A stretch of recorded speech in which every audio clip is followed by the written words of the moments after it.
All right, so thank you all for being here again.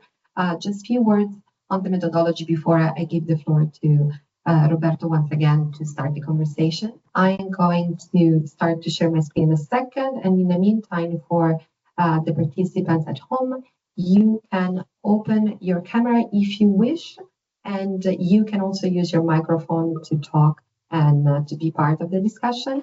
We're going to start the recording for research purposes in a few seconds. So if you don't feel comfortable being recorded for during the discussion, please feel free to just close the camera, and you can do that at any time. I'm going to leave the link to the Miro board that we're going to use for the exercise today in the chat. And I'm going to start sharing my screen in a second so that we are all on the same page and we see the the Miro board. For the people that are here with us today, I'm going to show you in a second my screen so that you can scan the QR code.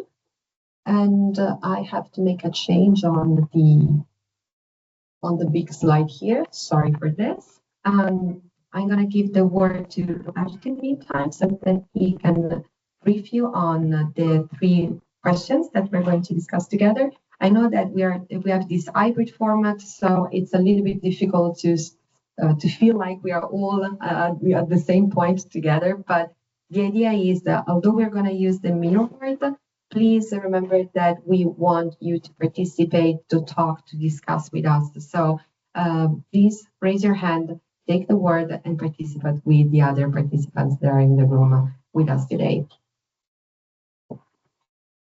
Thank you, Claudia. And she's behind all this. So a challenge and opportunity for that.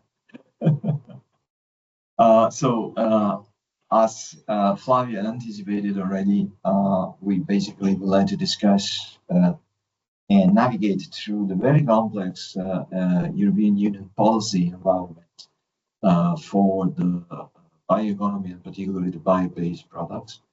As you know, it's an evolving policy landscape. And so if I can start immediately the discussion, as I said before, what are the main challenges and opportunities in the current EU policy framework for the bio-based products? If there are any courageous participants that would like to jump into the discussion, please, you're very welcome, both people online and people in this room. What is the general framework? As you know, Rural Bioeconomy has been adopted in December 2025. I spare you the existing situation because the existing situation is extremely fragmented. There is a very good theoretical discussion about the value of the bioeconomy and how to implement bioeconomy in the European Union. As you know, member states have their own national bioeconomy strategies that are basically not at all coordinated because there is not a central piece of legislation coordinating and providing criteria for those bioeconomy strategies. As you know, bioeconomy is a very wide concept. It includes everything. From fisheries to agriculture to biorefineries to industrial products. And this is probably the dimension, actually for sure, the industrial dimension of the bioeconomy is the most neglected one on this day. And basically this is also the reason why at the moment there is an ongoing discussion with the European Commission to prepare and to present a Biotech Act. It's going to be the second Biotech Act because the first one has been already adopted and was basically focusing on biotechnologies, pharmaceutical, public health tools.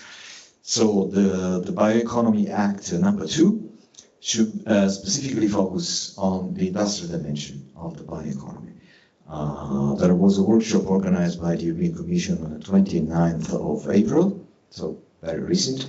EBB was there, so we are among those stakeholders that are going to be involved in the follow-up of the discussion.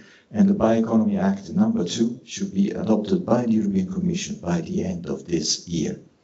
And I stop here because basically there is a second issue, which is the Circular Economy Act, that also should be adopted by the end of this year. But definitely the Bioeconomy Act number 2 should be the leading piece of legislation providing the framework for this connection between agriculture and industrial production that is still missing in the European Union policy framework.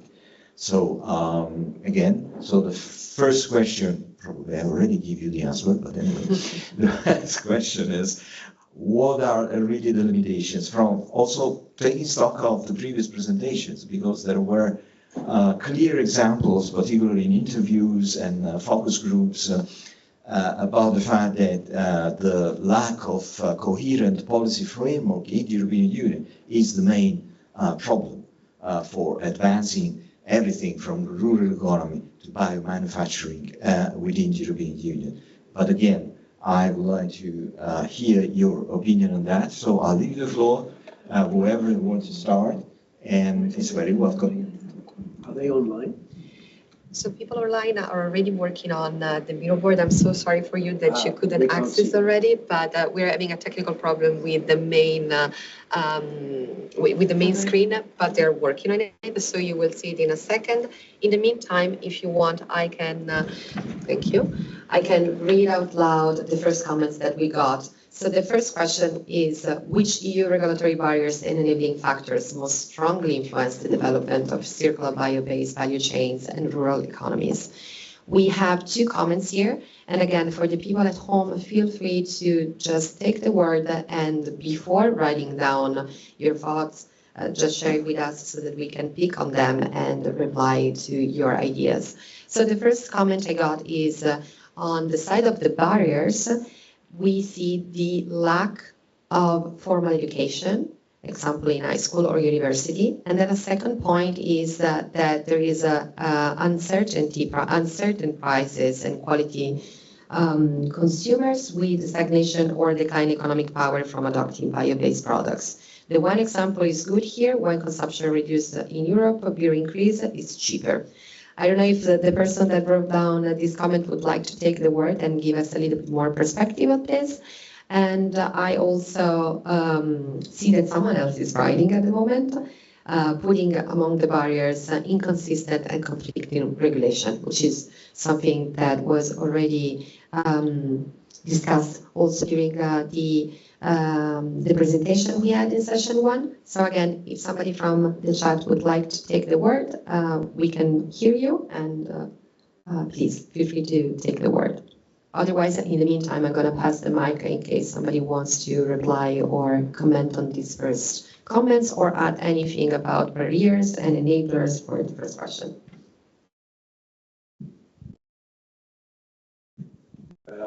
Comments from the room?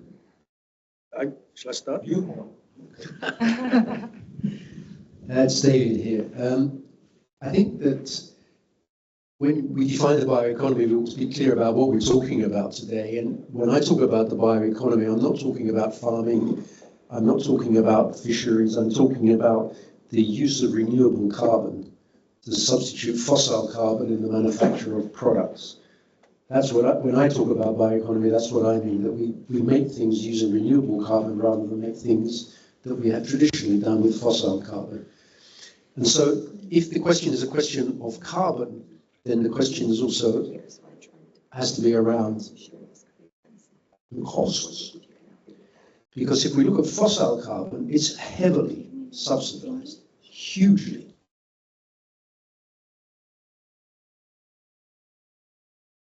Fossil subsidies are increasing. So there's a question of cost. How can you compete with a full-scale 150-year-old industry that's heavily subsidized and has all the policies aligned, as we know, in its favor? So that's the first question I would pose about the cost, the subsidies, which are not there for bioproducts. Thank you, David. Anybody else want to jump in? particularly the issue of the cost and the issue of competition, for instance, from bioenergy consumption is very high. As you know, we have a policy to promote the use of the so-called renewable energies, and bioenergy already today plays a very important role among the renewable energy sources considered by the European Union. And the next steps, the European Commission already announced next steps to further increase the use of bioenergy within the European Union. So on which basis those decisions, those proposals are based, for sure not the cost, because there is a strong system of incentives to produce bioenergy. There are no incentives to produce biomaterials. But again, it's a question of policy making and political will from the European community, from the European Union, to put a little bit more balance, for instance, between the incentives we dedicate to the bioenergy and incentives that possibly should be dedicated to promote biomanufacturing to products.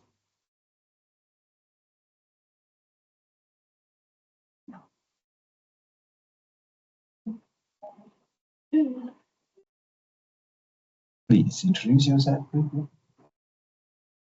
Natasha Movic, the University of Stockholm. I'm a professor of bioeconomy and a professor of bioeconomy in Finnish and international context. Yes, defining the bioeconomy and then alongside the scattered policy framework that we have without having a common bioeconomy policy. So strategy exactly that is it's a target, how to reach there, right? You need a target, you need a way forward, but if there is a scattered landscape of policies that don't work with each other, that conflict each other, that actually do not aid this way of how the strategy should reach the implementation of the bioeconomy, either in the biotechnology or any other sector or way forward. It's just complicating things. So for me, it's just going from the other way around, looking at just the biotechnology and how this could be regulated. It's not going to solve many of the problems that we currently have been defining. What is the bioeconomy? Which are the sectors that needs to cover, including the carbon, although we have the taxonomy that is somehow regulating it. We have the RED III regulation that is looking at the energies, but how to make them work together to make a technology or a biotechnology that can take up these innovations and products that are coming. In Finland, we have many innovations, many products that can be scaled and used and diffused, but it's not happening. So I don't know the answer to this. Is it not happening because there's not the finance there to bring them to market, or is it not happening because there's not the market security? In other words, if you were to build scale, would anybody buy it? What is the problem? Is the problem market, or is the problem money to go to market? I think it's both. It's both. Yes, we don't have a level of financing innovation like, for example, the United States has. And the other thing is the market ready to substitute the fossil fuels with new products. I don't think so. I think it's both of those. Thank you. Thank you also for mentioning the United States. As you know, well, but at least they have this program, the BioPreferred program in the States, whereas products of biological origin receives incentives to go to the market. Of course, this is done also in strict cooperation with the farmers, because the farmers can get the money out of this preference done to bio-based products, which is a program very successful in the United States, also because of the lobby of the farmers. Probably this is something missing in Europe. At the moment, one of the problems I think we run in every project here is to involve farmers and to make solutions, bio-solutions, very attractive to the farmers as well. It's not a matter of lack of awareness anymore, I believe. I don't know, maybe we...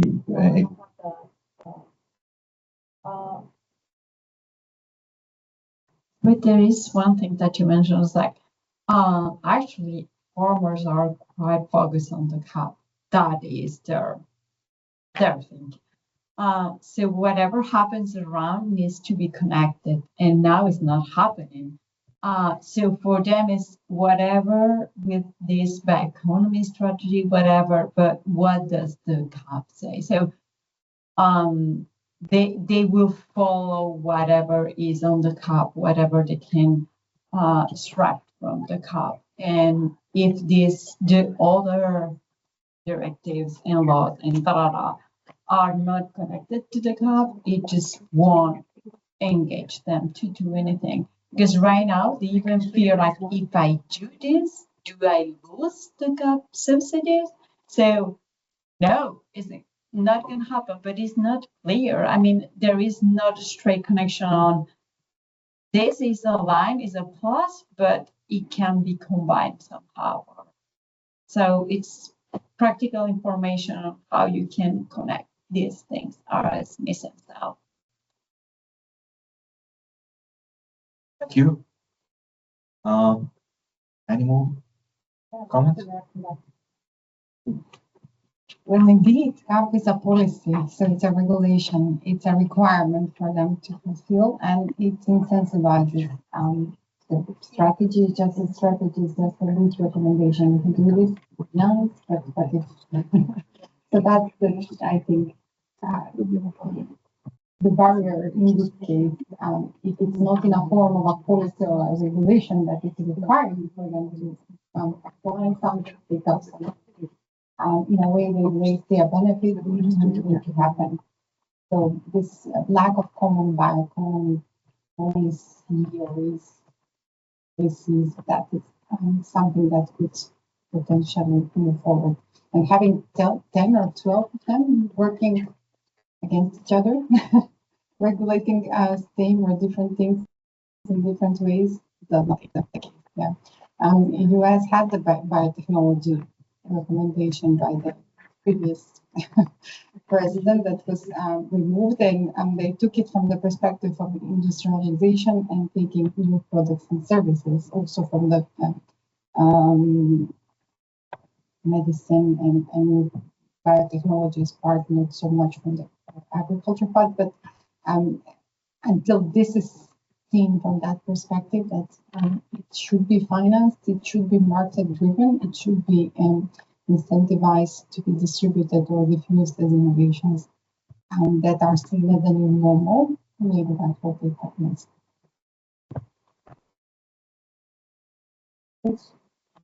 Some of the questions online. Thank you very much. By the way, I need to emphasize that you are a professor. So maybe one of the early comments from the online participants was the lack of formal education in high school or university. Would you just agree, yes or no? Well, in our case, it's a yes, because we have a bioeconomy level education already in the lowest parts of the studies. Yes. Natasha, could you please state your name and the university you work for, also for the people online? So it's Natasha Lovric, she's University of Eastern Finland, professor of forest-based bioeconomy. Yeah, and we do have it as part of it, mostly because it's driven by the industry needs of the country and the proportion of the GDP that is dedicated to this. But it's a good incentive for everyone else to think about it as early as you educate the people who need to take this up. It will be the normal for them, right? Thank you very much. So at least we know that in Finland, we are progressing in terms of education by the government. Another comment, and again on the common agricultural policy, some CAP incentives are not in favor of primary production for bio-based economy. For example, grass. I think what you said before, it's very clear. There is a disconnection between agriculture and biomanufacturing and solutions, bio-based solutions. Again, it's a disconnection that we are aware of, at least in Brussels, because it happened to me a couple of years ago. For the first time, I met somebody from the cabinet of the agricultural commissioner, and they were totally unaware. About bio-based solutions linked also to agriculture. So this is the situation, and whoever is listening here who has any opportunity to lobby national governments or directly the agricultural people here in Brussels, please do it, because there is a profound lack of awareness from the people working in the agricultural directorate in Brussels about bio-based solutions. And they were eager to get more information, more data from the sector. So I hope we can fill these gaps as soon as possible because of the current ongoing negotiations on the future of the common agricultural policy. Maybe it's my department from the Research Technology Center. So when I try to engage them to participate, to come to Brussels, to speak, actually many farm processors mentioned already done this many times and nothing has changed, which I understand. If they have been coming for the last 5 years, participate in events, in different workshops and so on, and nothing has changed, they get the feeling that is not worth it. So they need to see a change on how that can really contribute to make a change. So if everything remains the same, I fear that getting them engaged to participate in these kind of discussions would not be seen as a potential opportunity for them to change things. So I guess a change will be needed on how we approach this for them to see that there is real opportunity to make the change. Thank you, Maida. I also see somebody that is very skeptical about lobbying, which is a good point. I was summarizing what you were saying. But unfortunately, at least as far as Brussels is concerned, this is a small village, and everybody does lobbying in Brussels, including the big associations of farmers, COPA-COGECA. So every time I go to some conference organized by COPA-COGECA, I have really the first-hand idea about the power of these associations and how much these associations are concerned about the future of European Union's farmers, and particularly getting money for the farmers. But yeah, okay. I think lobby does work in some sense if also there is a strong push from the sector, from the farmers. Otherwise, if you don't give money to the farmers, we may have tractors in Brussels very soon. And this is going to happen regularly, having tractors. And I have to say, tractors in the streets are really probably the only lobbying tools that really work very well. Because, there is a strange fear in Brussels of the farmers' tractors running into our streets. Sorry, but either, once again, I don't say lobby doesn't work. Okay, let's change this. I say that primary, like farmers, like real farmers working in the field, don't see a reflect on their main barriers, their main interests on the lobby. Because of course, situation of the farmers in Spain is different, than in Denmark is different, than in England is different. So the real farmer, the one working at the field with the tractor, doesn't see that reflects their interests, their needs, their challenges. So it's hard to try to make them come. Not that it lobbying doesn't work, it's just that the primary producers don't see that lobbying work representing their main interest in it sometimes, so it's difficult to get that. Yeah. Margherita Caggiano from Restore Foundation. If I may comment on this, I totally agree with you that it's difficult to have small farmers. Like in Italy, most of the farmers would be really family business or really small businesses. So to get them aware and engaged in what's happened at the policy level, especially in Europe, something we are seeing that help a little bit is to create case studies, real case studies, where farmer use a product and we show the results. We help them to monitor the results in terms of soil quality. In our case, we work to promote soil health, but it's applicable also to other areas, and try to bring as much visibility as possible on these case studies and share them with other farmers in a very simple way, so that they can just see a model and adopt it as much as possible. So it's also a concept explained by the mission Soil in terms of lighthouse farms. So these farms that can really open the path to other farmers in order to lead the transition. So I think and it would be helpful, of course, to get funds to help build strong case studies can help, and the replication of them can be really helpful to engage farmers. Thank you, Margherita. Right, now talking about the opportunities or the positive actions to be undertaken. Sorry? Oh, somebody wants to speak. She can take the word from. She's on online, so she can take the word if she wants. So she can speak. Yeah, she can. Who is it? Lucine. Lucine. Lucine, you can speak. Yeah, hello everyone. I just wanted to comment to another idea. We're hearing about small farms, and I just wanted to provide some our experience from C4B related to problems that we see with new biorefineries is related mostly to investment.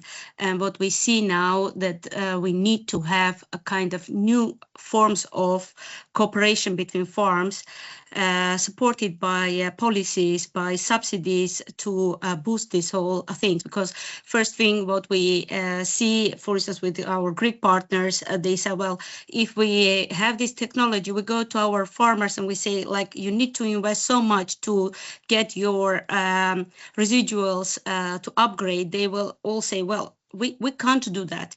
And what we try to do is to suggest different type of new ways of cooperation, like cooperation with co-joint use of different biogas plants, or to have a cooperative as a service kind of things, not to own it, etc. So this is also new type of business models, and bringing that good practices, which was mentioned with previous speaker, would also help to boost the uptake of bio-based models by small farms.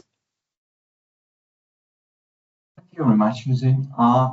This also just to clarify one thing. I mean, actually, at the moment, even under the current Common Agricultural Policy, member states could do something to really support bio-based solutions in agriculture. Okay, we are not saying there is no opportunity.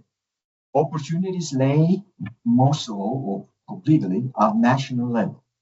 What we miss is a European Union approach, a larger, a wider framework, whereas everybody at national member states could ask the national government to implement those provisions.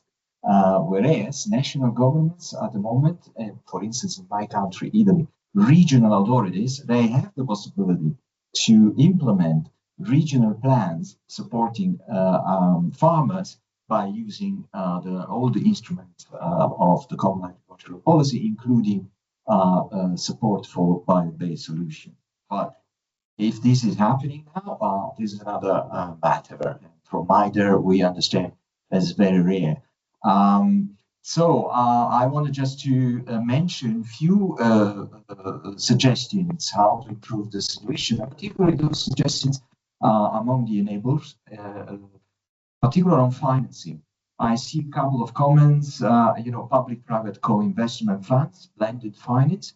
I see also the model, cooperative model structures open to new revenue streams for members, but the finance is also a huge opportunity here, particularly because, for instance, the European Investment Bank a few weeks ago basically released a report how to support bioeconomy in the European Union, how the financial institutions, the financial actors may support investments in the bioeconomy, sustainable bioeconomy. The European Commission set up a working group including financial actors to support bioeconomy. This working group has been created a few weeks ago. So something is going to move. Also at financial level, there are opportunities there. Once again, it's up to us to try to grasp those opportunities in terms of financing. And with the support of the European Investment Bank, things should improve quite soon. Thank you, Santos. I'm afraid we need to pass the second question. By the way, again, somebody mentioned waste management as an opportunity, and particularly, I would say, probably the obligation of separate collection of bio-waste in the European Union. Since more, I think, I don't remember how many years, but 2024 was the deadline for implementation of the separate collection of bio-waste all over Europe. At the moment, we have only Italy and I think and Spain that have implemented. So at the moment, we have 80% or 85% of bio-waste still going to landfill or incineration in Europe. This is a big source of it's a waste of biological substances that could be used, for instance, for the production of bio-based solutions. But then the second question was exactly how can existing EU policy better address systemic challenges such as waste management, biomass mobilization, market uptake to support scalable and fair rural business models.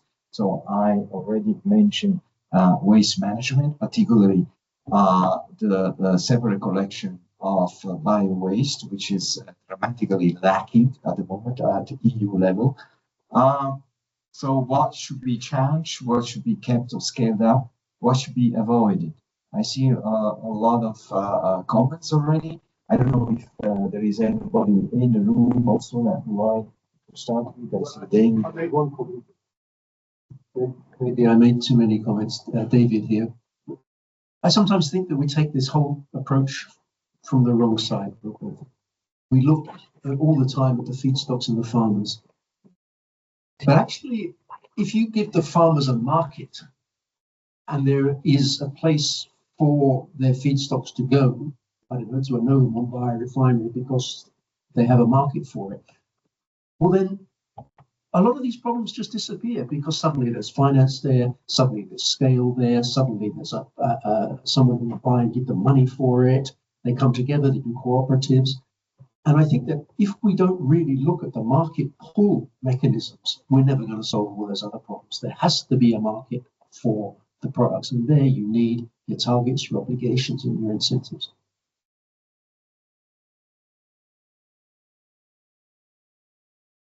More comments from the room?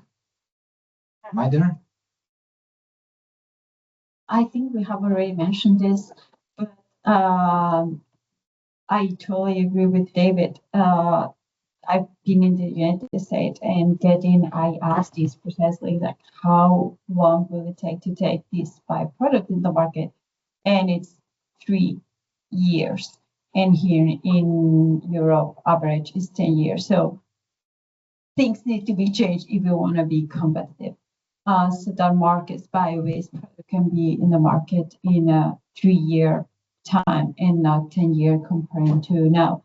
And what is already been changed, for instance, to engage primary producers in potential ways to subsidize, to help them to test things, is what we have already discussed with this open calls. Now projects are running open calls, is 60,000 euros up to 90,000 euros. It's really easy. Application is online.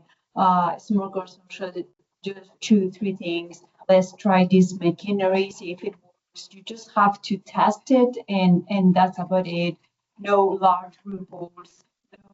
So it's a way to get started going and test things and to get them engaged in an easy way. So that kind of initiatives can also help. Thank you, my dear. And I have to say, it's kept in my mind that probably what we need to build is a serious network at European level about exchanging those kind of information, disseminating information. That could be the subject of something we could do in the near future. So starting from tomorrow. We got also some idea about the university networks. There are existing university networks in Germany. Again, a specific initiative on bioeconomy, exchange, student exchange, whatever, to increase the awareness and the education and information could also be something we should think of. That's adopt specific programs. For example, those universities in Finland or other member states that already have those programs, share those programs within university networks. And this information is essential to the farmers and the farming world. This kind of informations, I assure you, and you are perfectly aware, they don't really exist.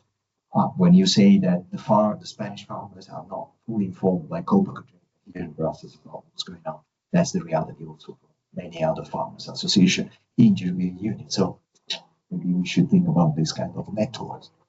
Okay. In terms then now back to the participants, the online participants. Lack of incentives for primary producers, that's something we should change. We already mentioned that before in the previous discussion. Yes, there must be a specific focus incentives to specific crops. Let's also say that at the moment, the agricultural market in Europe definitely is not really oriented to ensure food safety to Europeans. This is my personal opinion. I don't think we are at risk anymore in terms of food security, but the European Union is one of the largest actor in the global trade on agricultural issues. How much this trade is focused on sustainable and sustainability, this is something we should discuss. That what I mean is probably we need to really reorient the common agricultural policy towards competitiveness, sustainable competitiveness, and bio-based solutions. This is not the case today, but we need to have a more structured look at how this common agricultural policy works in the global trade, because Europe is a big actor in the global trade of agricultural commodities. And if you look at the statistics and the value of money, you may have some surprise in terms of sustainable agricultural subsidies.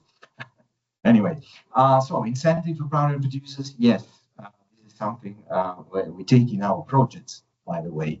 It's one of the demands of our project. Introduction of standards for recycled bio-based materials. This is also, it's an issue that should be covered now by the implementation of the bioeconomy strategy. The bioeconomy strategy considered the new standards as one of the lead initiatives for the implementation of the bioeconomy in Europe. That's fine, Roberto, but sometimes it's biased, isn't it? Because I know. Bio-based has all these standards, but the others don't. Well, but that's the point. We need to see, and we need to try to influence how much the European Commission now is going to address the issue of standardization. for the promotion of recycled bio-based materials. Somebody also mentioned align cap incentives with circular biomass use. Again, this is something that we already say that should be changed in the new common agricultural policy. What should be kept or scaled up? I just speak up on public procurement. Again, public procurement is going to be addressed in the implementation phase of the bioeconomy strategy.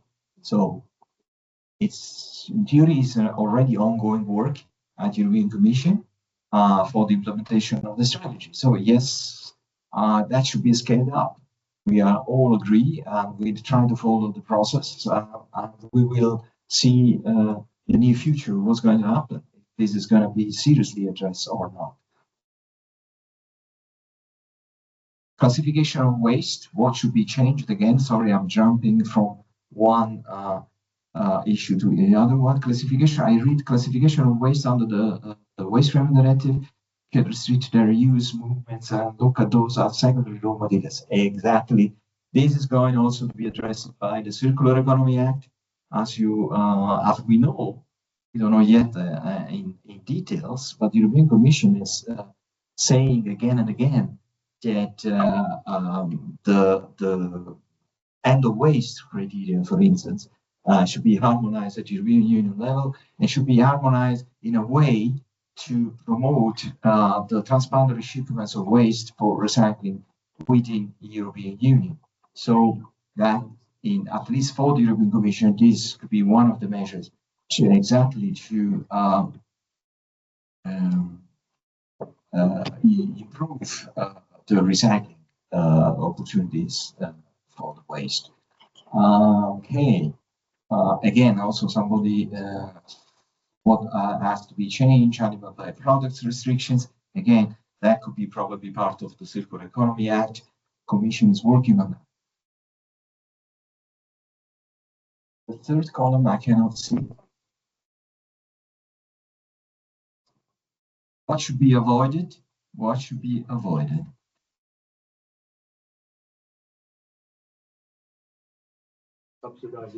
Subsidizing fossil over bio-based. Okay. I think we already, I mean, we totally agree, at least people in this room totally agrees with whoever suggested this subsidizing fossil over bio-based should be stopped, should be phased out. Good luck to all of us in this respect. But again, as we said before, unfortunately, the Commission is going on the other way around. Ignoring demand side content mandate incentives for consumers, what should be avoided. So I presume we need to incentivize consumption. So I think once again, probably we need to incentivize a certain production and to, for instance, subject to different tax quota. Technology spillovers should be avoided. Technology spillovers in regions not able to be suitable for bio-based should be transitioned. I mean, of course, there should be flexibility. Whatever European Union's framework supporting bioeconomy is adopted, for sure, it will ensure flexibility at regional level or member states level. There won't be any criteria or conditions dictated to 27 member states. At the end of the day, there is a recognition that bioeconomy is very linked also to the different ecological, economic, and social conditions of the member states. So definitely there should be some flexibility.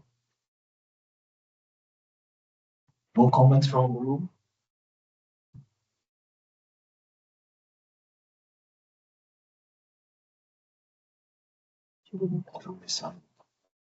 Lost them. Okay, so I think we pick up the most interesting comments. Thank you very much for those that provide us the comments. Maybe we can move to the third and last questions. Thank you very much for staying with us so far. So, what legislative policy interventions needed to accelerate the transition towards effective green biorefinery, whether decentralized, centralized, or hybrid? Target for viable school. You want to start? You can say a target for viable school. No, you can say that, David. Okay, David here. What legislative intervention? We want to make this serious. We want to make market pull. We need a target for bio-based or renewable carbon content in materials and products where that is applicable and suitable. This has been one of the issues that was discussed, was brought forward by the European Commission on the event of the 29th of April. So definitely there will be something more on that, particularly when you started addressing the LCA for bio-based solutions. So carbon is going to play an important role in this. And again, let me emphasize, unfortunately, this process is just starting now. So the bioeconomy strategy was adopted in December last year. European Commission is absolutely overworked, and now they are pushing because they want to adopt this Biotech Act #2 by the end of this year. Hopefully, in Italian we say la gatta presciolosa. I don't know how to say in English that. Hopefully, you know, they are so in hurry to present this proposal that, you know, this is not going to be against proper solutions proposed by the European Commission. But anyway, by the way, they are not to perform a public consultation on the Biotech Act 2. So this is also a novelty, because, as you know, public consultation is one of the pillars of the better regulation, which is an approach that the European Commission and the European Council and Parliament agreed a few years ago. So for each new piece of legislation, there should be a public consultation, so giving stakeholders the opportunity to participate in the process. Apparently, this is not going to be the case for the Biotech Act #2. So as European Bioeconomy Bureau, we will be among the few fortunate stakeholders that are going to be kept in the loop of the day. So policy intervention, I see people, wow, this is introduce risk-sharing investment subsidies for hybrid models, centralized reprocessing, decentralized refining, with higher support rates for small-scale units. Also in regions with stagnating agricultural incomes.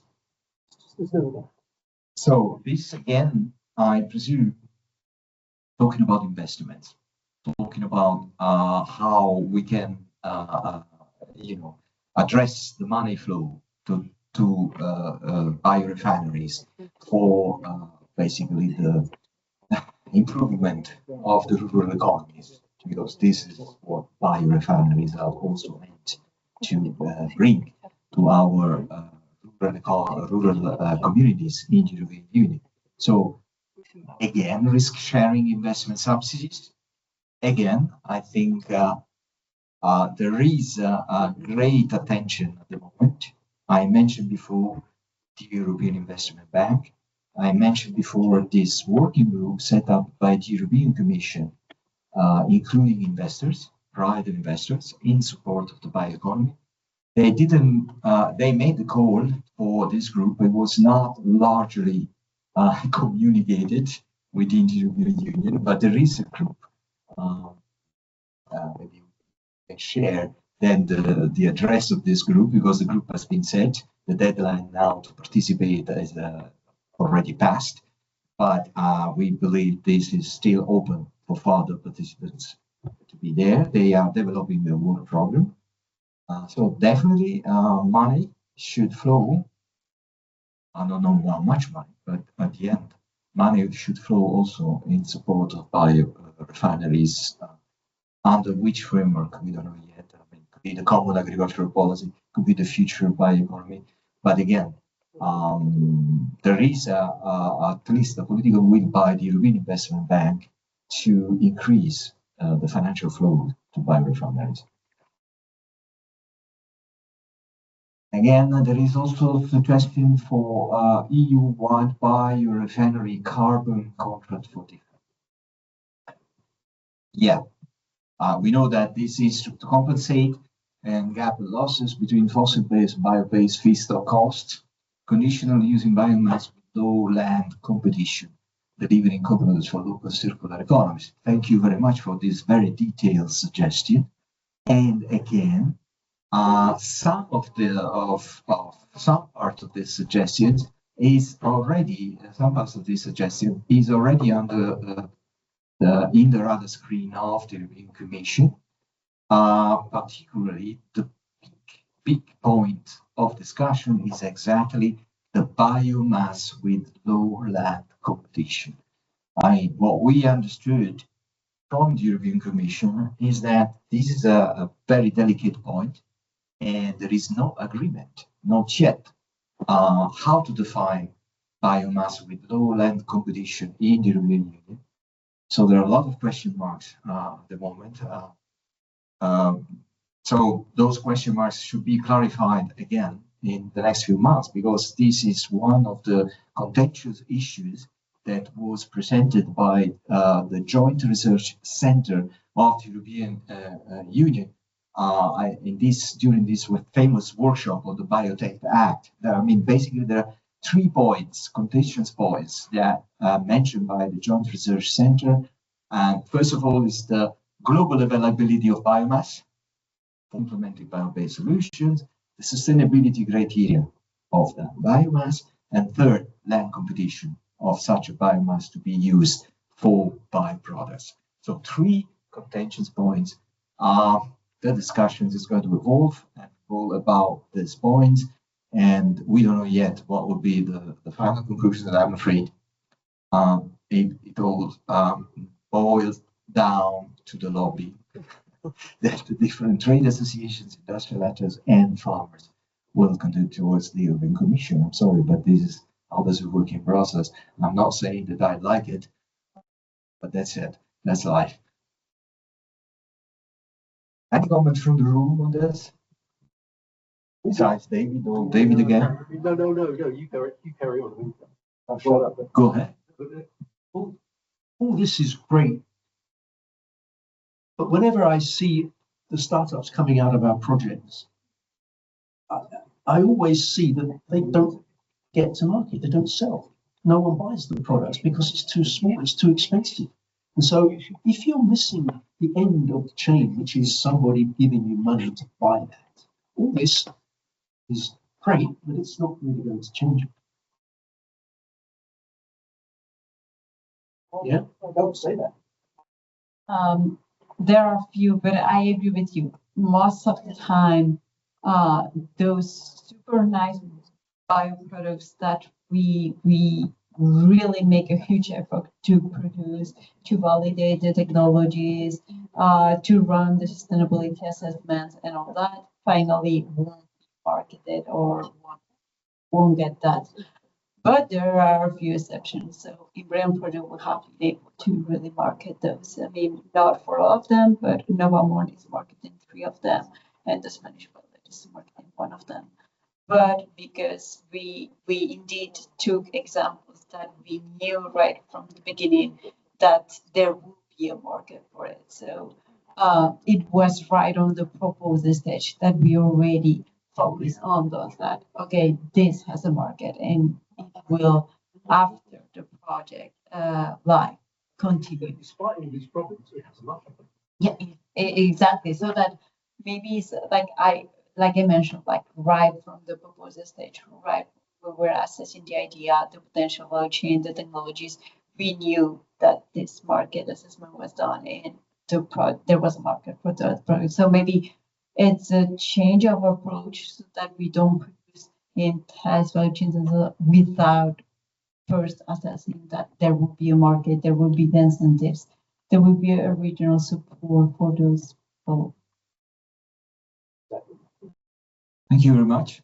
I think we're gonna end. I would like to end with a final comment on the last points raised in terms of policy: create legal market demand by introducing minimum bio-based content requirements, for instance, for packaging and constructions. That's exactly the way the European Commission should go. There is a commitment by the European Commission concerning packaging, particularly the implementation of Article 8 of the Packaging and Packaging Waste Regulation. By 2028, the European Commission may come out with a proposal considering the bio-based content in packaging, particularly for the role of bio-based materials to achieve the recycled content target in the packaging, the new packaging put into the market. We understand the Commission is working on that. 2028, we're going to see, but the Commission is still collecting feedback from the different stakeholders. Constructions is going to be the same. And again, it's going to be one of those issues that should be addressed by the Biotech Act number 2. Sorry? Yeah. So that's it.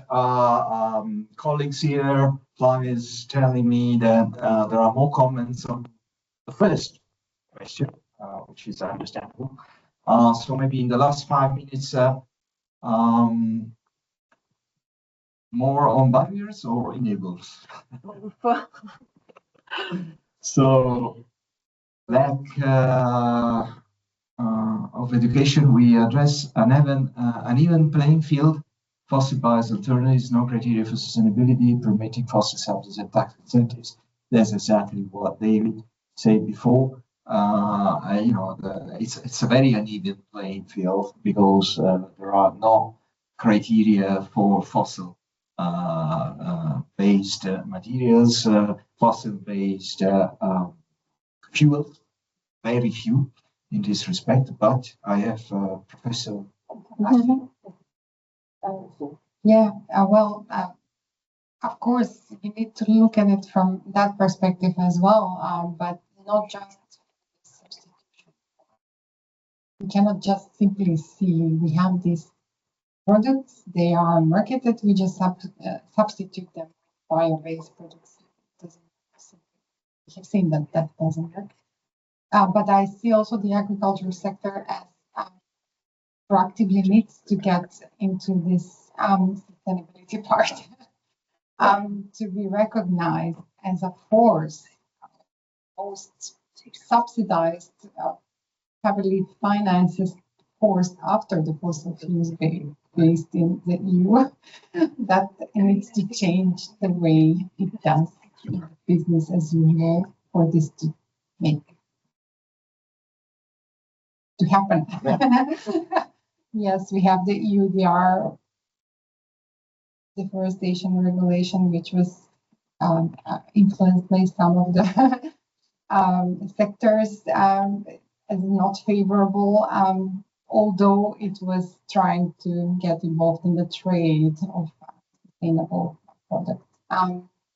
We had the restoration law and that needed to bring in restoring agricultural lands, yes, and then there was the emergency break from the agriculture sector. So I think also proactiveness from the agriculture sector in realizing that they are the main drivers in the sustainability part, it's going to also make a change. So not just looking at it from the simple substitution effect. Yeah, just one point that after seeing so many years of different legislations and process, maybe also this change could be one of the drivers of the barrier. Thank you very much, and particularly thank you for the polite reference to the deforestation regulation, the nature restoration law, and how the objectives of those instruments are a little bit shifting away from the original ones. But anyway, I got again a quite long comment in terms of price differentials of barrier to market adoption, and particularly for SMEs, and this focus on particularly family of polymers, PHAs. And again, it's it's a matter of cost. Fossil-based alternatives are basically promoted because they are cheaper, even where sustainable options exist.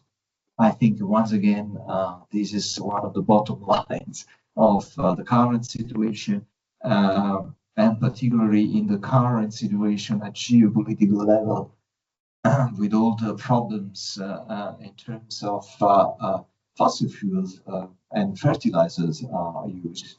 By the way, the European Commission adopted in a very few days a new action plan on fertilizers, promoting the use of digestate from biological recycling facilities. Again, we don't know how much this took into consideration environmental issues there, but anyway, we'll see. So there is another comment, no binding EU framework for bio-based and biodegradable plastics. Back to the 2022 Commission communications of bio-based is non-binding, of course, because it's a communication. So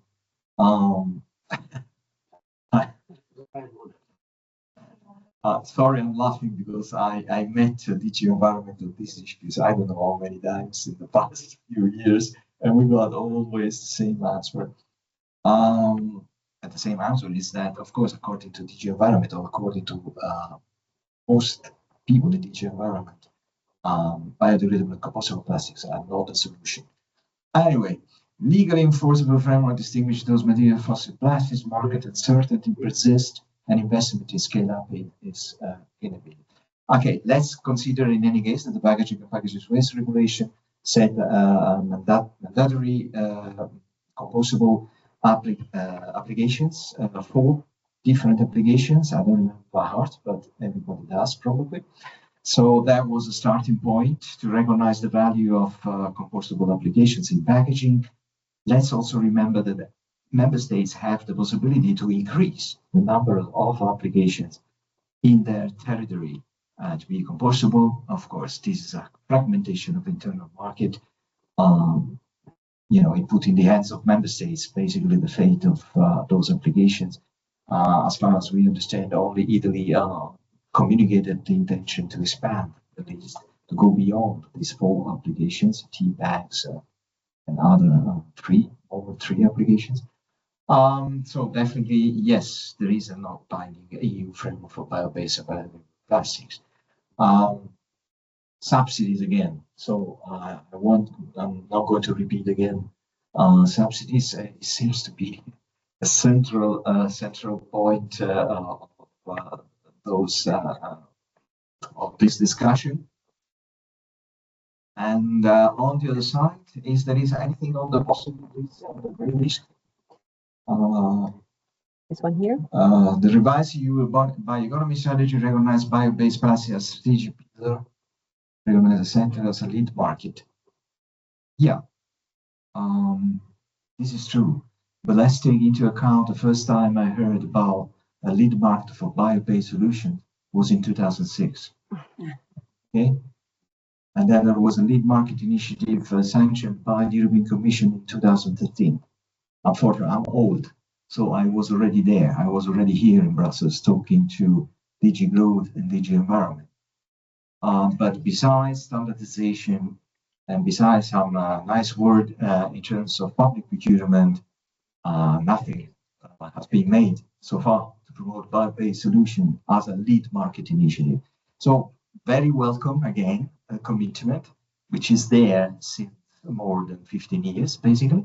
So it's just a matter of political will. And once again, let me mention our friends in China. You know that in March of this year, China adopted another 5 years plan, and biomanufacturing is among the innovation China is going to promote in the next 5 years. And you know what does it mean. We are still discussing about many things here in Europe. The Chinese are really moving fast. Sorry to say that, but our friends over there, they speed up in this respect. I had this conversation 25 years ago. Right. I think we are basically get the end of our session. I really would like to thank all the people online. They really produce a great number of very interesting, useful suggestions, comments. We're going to have a round table after. We will try to summarize all the interesting comments and contributions to this debate in the roundtable. So you're very welcome also to listen to the roundtable and maybe to let us know if we're gonna miss anything substantial in referring to the plenary this interesting discussions. Thank you very much and keep in touch.